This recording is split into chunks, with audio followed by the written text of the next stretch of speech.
everybody, for joining our breakout session.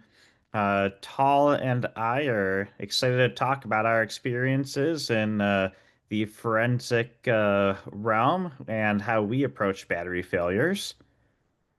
Let's You should see. have keyboard control, Brian. Let's see how if it works. Um, all right. So Tal, my colleague here, he's an electrical engineer by training, has done a significant amount of work in failure analysis and fire investigations, primarily as related to lithium-ion batteries. And myself, I am a materials chemist by training, and I've done a significant amount of characterization studies involving batteries and battery materials. So Tall and I come from ESI, and we're a consulting firm that performs forensic engineering and scientific investigations. We have a presence, an office presence nationwide, and we have performed projects globally. And we work in many areas beyond batteries, as you can see from the bullet list here on the right. But obviously, we're here today to talk about batteries, so I will let Tall get us kicked off. Thank you, Brian, and glad to meet all of you. Lithium-ion batteries are everywhere, and this is generally fantastic. They've enabled a lot of products that couldn't be battery powered before to be battery powered, like vehicles and chainsaws. And there's a lot of good benefits here. There's a high energy density, low self-discharge. They're good for a lot of different devices and a lot of different shapes. There are also some risks, though, and I'm going to take back control. There's some risks that come with these batteries as well, such as the risk of thermal runaway. There's some troubles with low risk awareness in some consumer markets. Of course, a lot of us know more, but a lot of the people using batteries don't. And sometimes there are not adequate warnings to educate people about those risks. And sometimes counterfeits also. People think they're buying a good reputable battery, but are actually getting a cheap counterfeit that doesn't have the same R&D and safety features. There are a number of considerations regarding lithium-ion batteries that are quite important. There are some in performance and others in safety.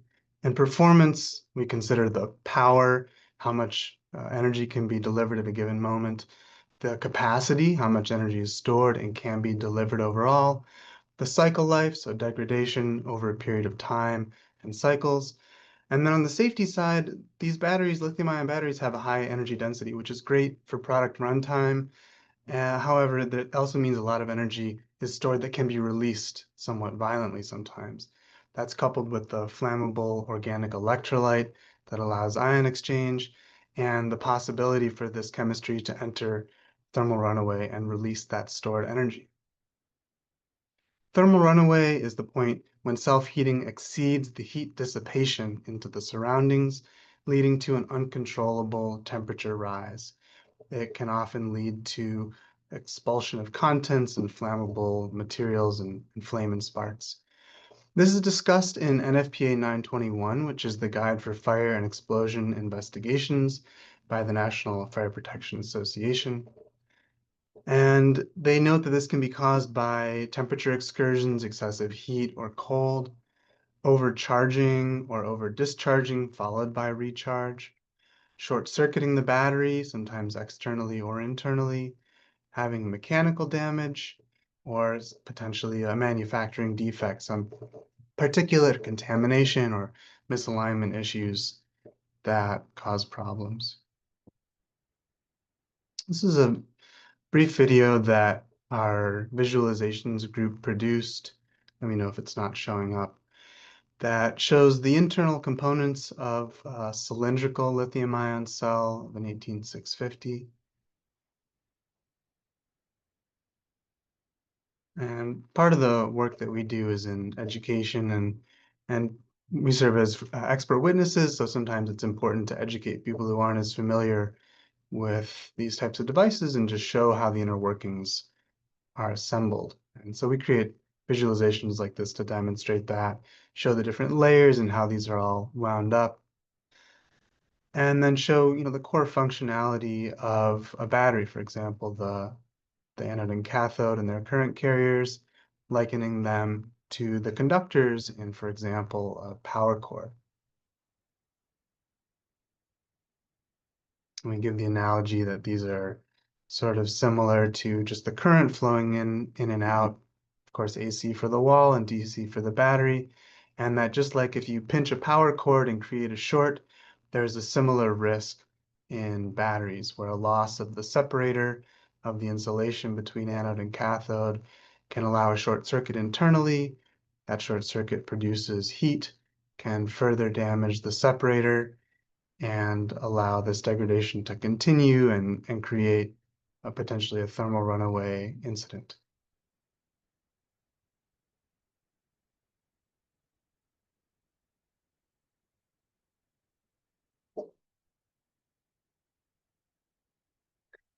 Now here's what that might look like in real life. And this is a still from some experiments I'll discuss in a moment that ESI performed where we exposed good, new, intact battery cells to a fire.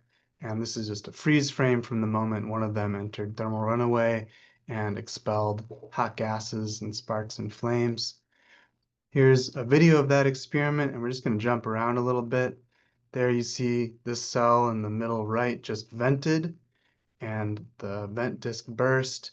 It exhausted some flammable gases, which have now ignited from the heat of the fire that's nearby. If you look to the sides, you'll see there's 4 cells, and there's a group of 8 here. We see 4, the one all the way to the right just went off and entered thermal runaway. Ronald's asking if we're showing any prismatic cells. This experiment was for cylindrical cells, and I'm going to present some research we've done on cylindrical cells. Of course, you're right, a lot of prismatic and pouch cells are now more common, and we're not including that in this presentation, but they're even more challenging to look at the different features since a lot of the structure is damaged after an event. Now, I think finally the cell off to the far left also goes. And so we have this sort of cascading thermal runaway event here where heat from the flame is setting these off. The heat from one then sets off the next one over. And even though they're separated, they still enter thermal runaway. Parameters in this experiment, Gerardo, we were primarily measuring temperature. There is a heat flux sensor here, but they ultimately were overloaded and we didn't have good data from that. Ballistic capability of the case, yeah, they can really take off, which is why they're in those cages there. So in that experiment, we were measuring temperature with thermocouples on either side. And this was an example temperature profile. Starting at room temperature, there was some fire exposure. Over a period of 10-15 minutes, we saw the cell temperatures, plus and minus being the red and black lines, getting up to around 170 C. The cell then saw a spike on the negative terminal, which was actually thermal runaway from a nearby cell, caused this cell to rapidly heat and then enter thermal runaway, which we see as this almost instantaneous, just a matter of seconds, jump up to around 916 C, and then a quick fall after that. So when it actually takes off, it's a quick event, but the heat release and the energy is so incredibly high that any flammable materials nearby can become involved. And those cells were just victims of fires that we lit, but it looks really bad, right? They release all this energy and heat and sparks and flames. And a lot of what we do is in fire investigation. Lithium-ion batteries tend to take the heat in these investigations. They get a lot of scrutiny, and for good reason, because they have this tendency for flaming combustion. They are often looked at, they may simply be a heat source and a fuel package in a fire, but because they create all this local damage, they get a lot of attention. So considerations after a fire that are critical in the following steps are: one, investigating the root cause. Was the battery, like Mike said, was the battery the cause or the victim? Did it just happen to be in the wrong place at the wrong time and release its stored energy because it was a victim of a fire? If the battery was the cause, understanding what that root cause was and then preventing future incidents by improving the design. There may be some legal obligations involved here, some financial liability, obligation to take part and understand what happened. And of course, if there are repeated issues with batteries, there's always a risk of negative publicity. Now, fire investigation is fundamentally a scientific process. It should be, and it is at its core. NFPA, the National Fire Protection Association, issues a lot of documentation in their 1033, the standard for professional qualifications for fire investigator.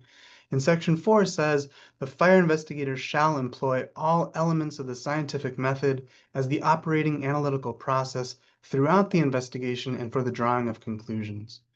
And NFPA 921, the Guide for Fire and Explosion Investigation, breaks down that scientific method. They say first you identify the problem, define what that problem is, collect data around the incident, analyze that data, develop hypotheses based on these preceding steps, test those hypotheses, and that may be a physical laboratory test, it may be an academic or intellectual experiment where you're comparing to known information in literature, and then loop back to the previous steps as needed, collect more data, analyze it again. Can you eliminate this hypothesis or that one? And once you've eliminated all but one hypothesis that you can confirm, you can select that final hypothesis. Critically, these hypotheses need to be testable. There is a term also defined in NFPA 921 known as negative corpus, which is the practice of identifying an unknown ignition source as the fire cause because all known ignition sources have been eliminated, and this is frowned upon, considered an unscientific and unacceptable method. The problem here is this produces an untestable hypothesis, which is inconsistent with the scientific method. You're saying, well, I've eliminated these other things, so it must be this other thing, even though I don't have good evidence that it was, in fact, that thing. This may result in incorrectly identifying the ignition source and the first fuel ignited. Those, in addition with the way that spread to additional fuels, are critically important in a fire investigation. You have to be able to say, for this reason, this ignited and ignited this fuel to have a valid hypothesis for fire cause. Determination of the ignition source must be based on data, not just speculation or suspicion. And if all known fire causes have been eliminated, it's okay to conclude, and proper to conclude, that the cause is in fact undetermined. Ronald, if we've tested 4680 cells, we haven't done that sort of testing yet, but I'm curious to hear more about your experience afterwards. This photo here is an example of Moss Landing. Came up earlier. This was one of the largest BESSes around at 3 gigawatts. And as you probably know, especially a lot of you being in California, there was a significant fire at this BESS. Now, the first steps are really the same, whether it's a huge BESS like this or just a small component failure, a small product issue. The first step is always to collect data. When there's a fire, we consider all of the ignition sources, including and beyond the battery. What other things are also potentially responsible? This involves, for the battery side, understanding the battery design and the battery history, cataloging the events leading up to the fire. Was there some electrical work being done? Was there a system modification? Did someone alter something? Was there a lightning storm? What other things might give information about a potential failure? Anyone who was there and might have some direct insight, witness statements can be extremely valuable. Observing some anomaly or something that was operating unusually or was warm, something like that.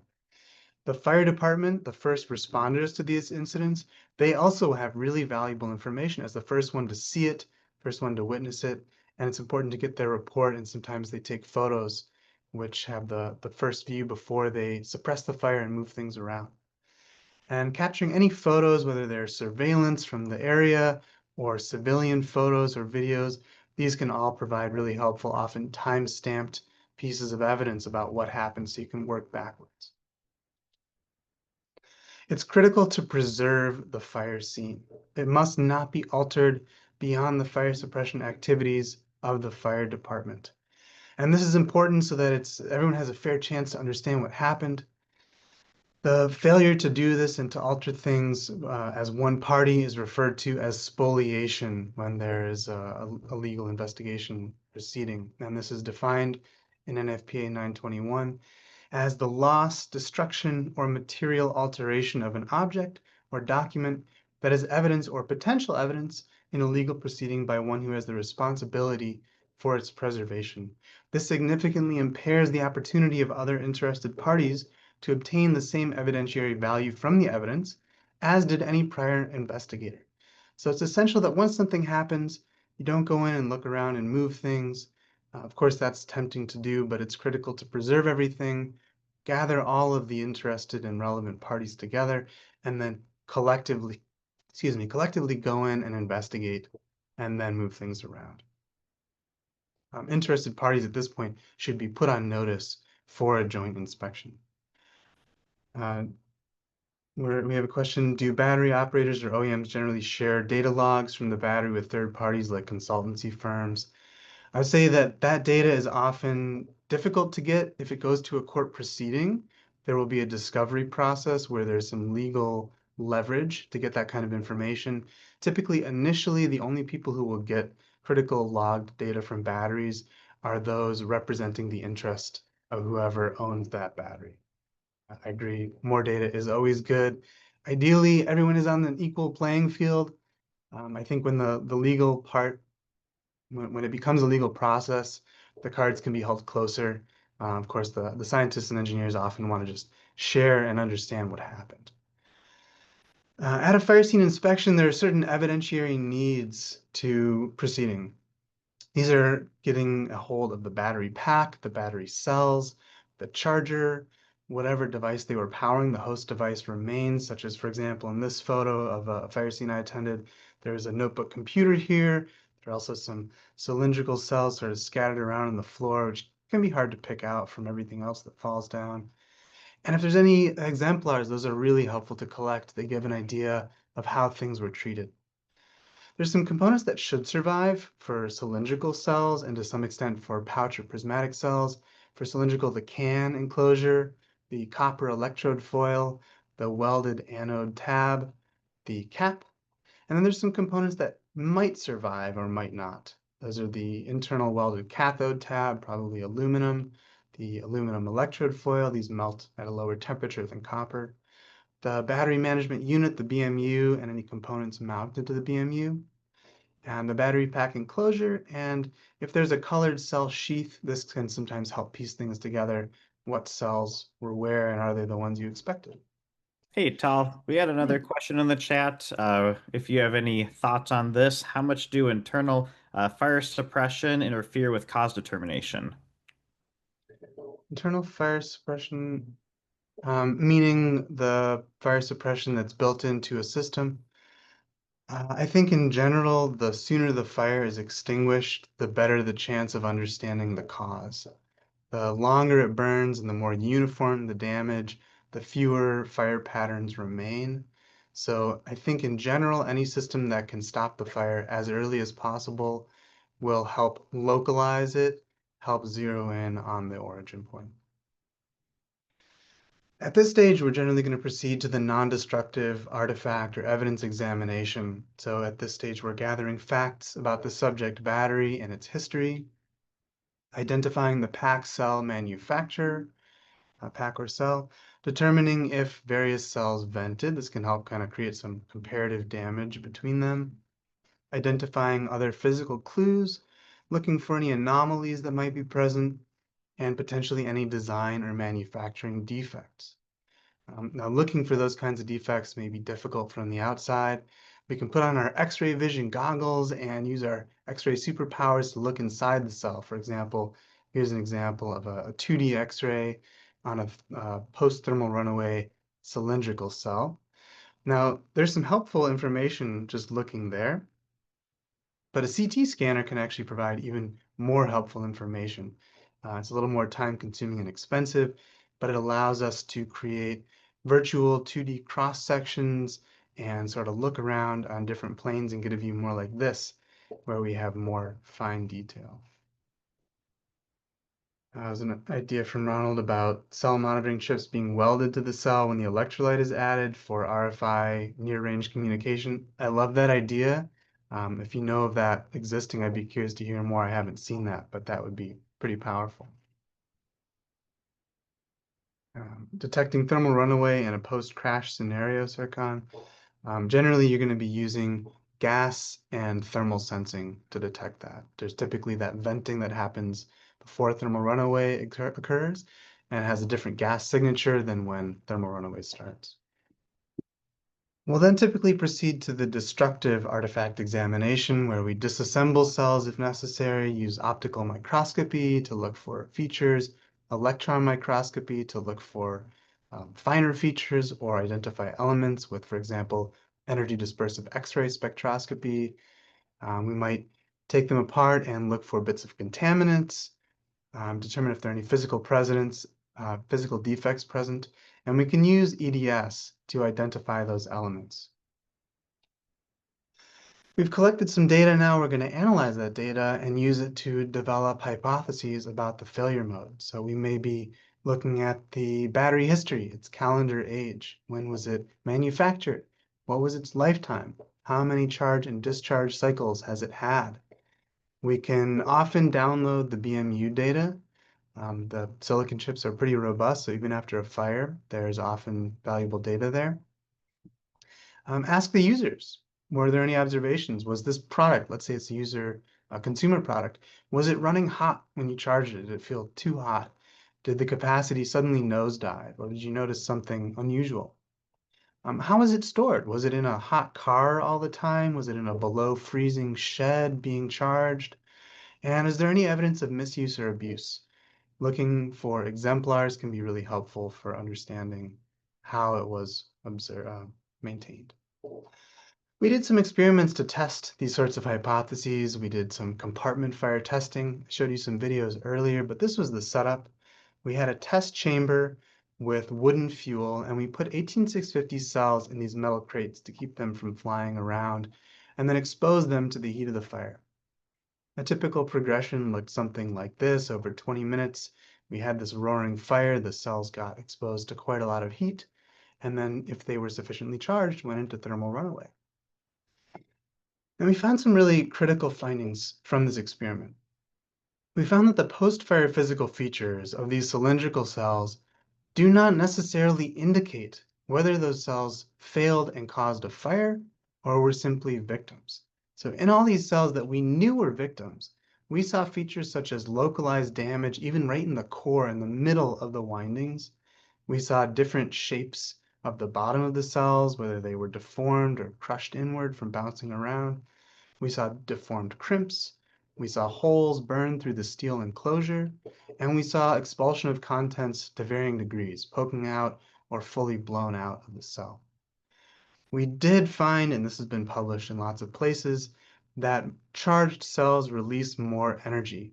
These cells on the left were 100% charged, the ones on the right only 30% charged, all the same make and model, all victims of fire, but clearly a lot more damaged in the fully charged cells. Same with this array. This one cell looks in much worse condition, so you might say, well, that one did something wrong. It failed and caused the fire. But no, again, these are all victims of the same fire. For some reason, that one expelled its contents. We published a paper on this, Brian and I and some of our colleagues. If you want some more information, please feel free to look that up or reach out if you'd like to discuss it. Now, a critical stage is performing exemplar testing. This can help collect more data that allows you to identify and select a final hypothesis. And I'll pass it back to Brian to continue. And you should have keyboard control to flip through now, Brian. All right, phenomenal. Thank you, Tal. So yes, I'm going to talk a little bit about exemplar testing. Since in fire damaged batteries, there's quite a bit of change to the physical state of it that you may not be able to see everything that you may want to see from a battery that's gone through fire. So I'm not, let's see, I I think your think I'm keyboard control. starting to advance the slide. Okay. All right. So I'm not going to let Tall be the only one that gets to play with X-ray goggles. So we can learn a lot from performing X-ray and CT scans on exemplar cells or packs. So in this case, performing this type of testing, we can see a couple examples here with something happening in the windings that shouldn't be happening on the left, or the bright spot on the right showing a potential contaminant. So we can possibly see some issues that may be related to batteries from like a similar batch to the ones that did undergo a fire event. Certainly, we're not just limited to what we can see from X-ray and CT. We can also perform a disassembly in an atmospheric glove box in a way that we can, visualize, now with our eyes rather than just based on contrast mechanisms as performed with X-ray or CT scanning. We can also use exemplar cells to look at electrochemical performance. And so that can be part of the data collection phase of an investigation, potentially look for red flags in that data that may be worth picking at something else. Um, and finally, exemplar cells, certainly they're useful in the case of a fire investigation, but we can also look at exemplar cells in order to do a proactive work as well.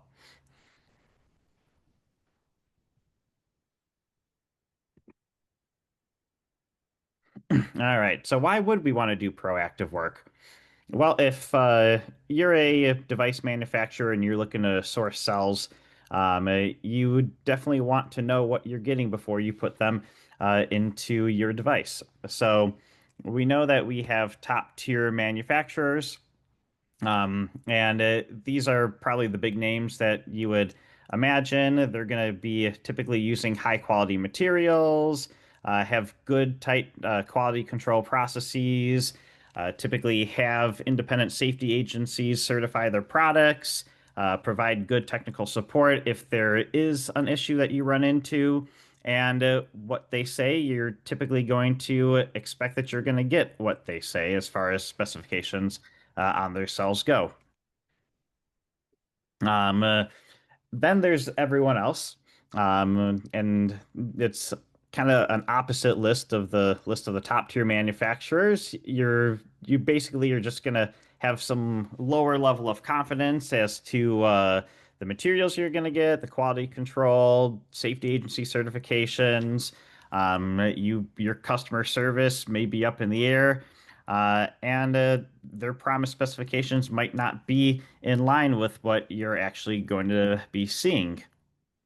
So, if you are unable to procure or don't want to procure cells from top tier manufacturers, what are you going to get? Well, you're going to have an increased risk of defects, and so that can lead to unsafe failures. So obviously, we talked about thermal runaway that can cause fire events that can involve large amounts of property damage, possibly some personal injury. You may end up going down a litigation pathway and or deal with product recalls from the CPSC. And while the unsafe failures are certainly the ones that garner the most attention, we also can have non-catastrophic failures as well. So bad performance, which could lead to customer complaints, returns of products, and damage to your reputation as a device manufacturer with low consumer ratings. So options when not procuring top cells. Well, you can simply just accept risks and proceed, which is probably not the most recommended. You could go and utilize a different battery chemistry that's not lithium ion. But as I'm sure most of us are familiar with, lithium ion chemistries do provide the greatest amount of energy density. And like Tal said, allow certain devices to be battery powered that wouldn't be otherwise, like chainsaws. Um, so you may be more limited if you pick a different chemistry, such as nickel metal hydride or lead acid. Or you can go down the trust but verify route where you yourself audits the cell manufacturer for all kinds of different aspects, whether it's their quality control process or you're performing the quality control yourself, understanding about their processes so you have more confidence in their product, or decide to move on.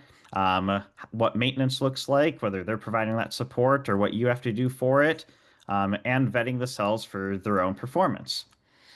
All right, couple of questions in the chat before we move on. Can we share a link to our article? Yes. I'll We do that while you're talking. Awesome. Thank you, Tal. Hmm. And then overall, have you seen quality differences between high tier cells made in China and cells made in other countries? So we're actually going to present a case study shortly, actually, on the next slide that kind of talks a little bit about our observations in different tier manufacturers.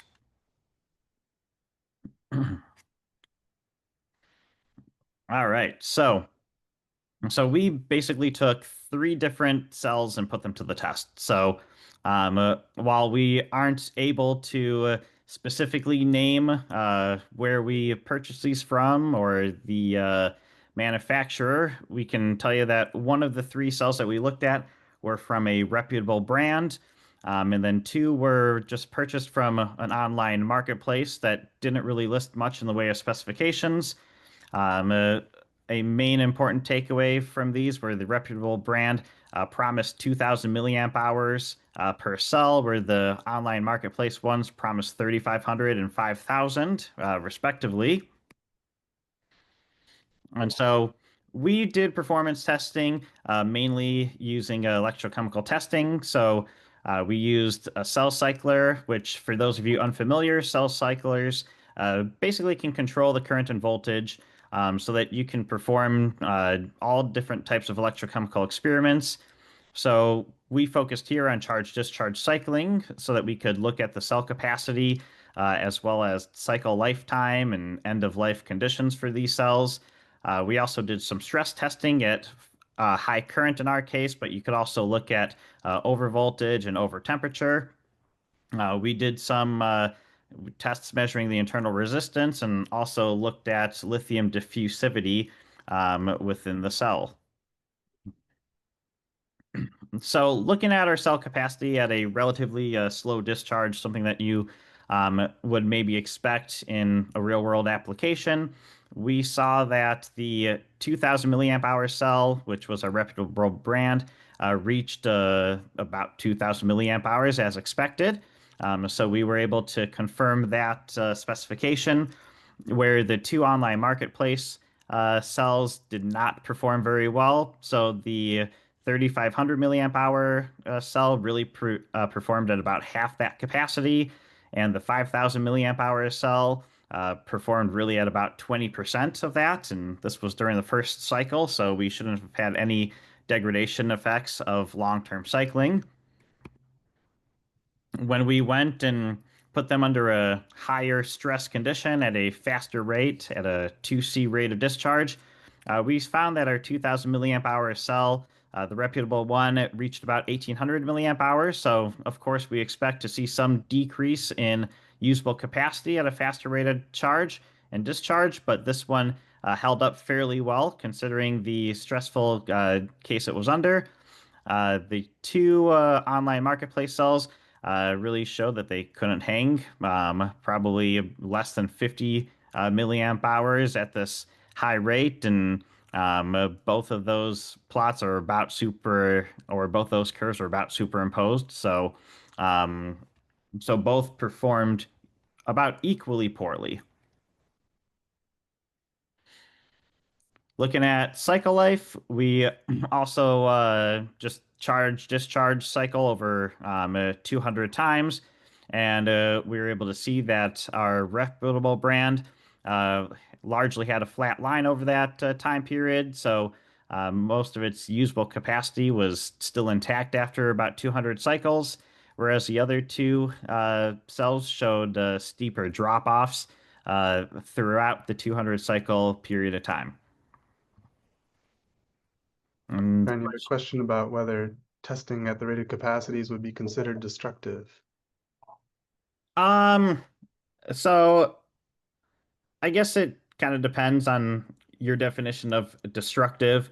So theoretically, I would think that if we were to take cells and test them in this way, they wouldn't necessarily be recycled for future use for a product or something. So, certainly with each charge and discharge cycle, um, there are things happening at the crystalline level that would be inherently destructive. So it's certainly just small amounts of degradation are happening over each charge discharge cycle. So these cells would be ones that we would recommend sacrificing for the sake of testing and not using going forth. Granted, in this particular example that we're doing, you can see that the reputable brand, would probably produce a reasonable amount of energy even after certain testing, but it still wouldn't be in the new condition. Certainly, stress testing would be worse and would be putting more negative impact on the cells being tested. So we also went through some testing for the lithium diffusivity. And so essentially what that is, for those of you that are not familiar with this technique, is you run it through basically a charge discharge cycle, but we have rest periods in between. And so in that way, as you're applying your current, as you can see in the bottom three images, lithium is either being extracted from an electrode, as you're seeing here, or being inserted into the electrode at the opposite end of the battery. And then once that current is removed, then a relaxation is observed. And so you can see if the lithium end up basically either coming out of the electrode they're supposed to be going into, or if they fall back into the electrode where they were coming out of. And you can basically learn about how well the lithium is either coming out or going into the electrode. So, in the case of our testing here, we can again see that the blue brand of cell is performing better in this way than the other two. So what we're looking at are these voltage drops that you can see in the charge discharge experiment. So these smaller voltage drops are more representative of lithium that is properly being inserted or removed from the electrode that they're in, whereas the steeper drops are representative of lithium having more of a bounce back effect as the current is removed.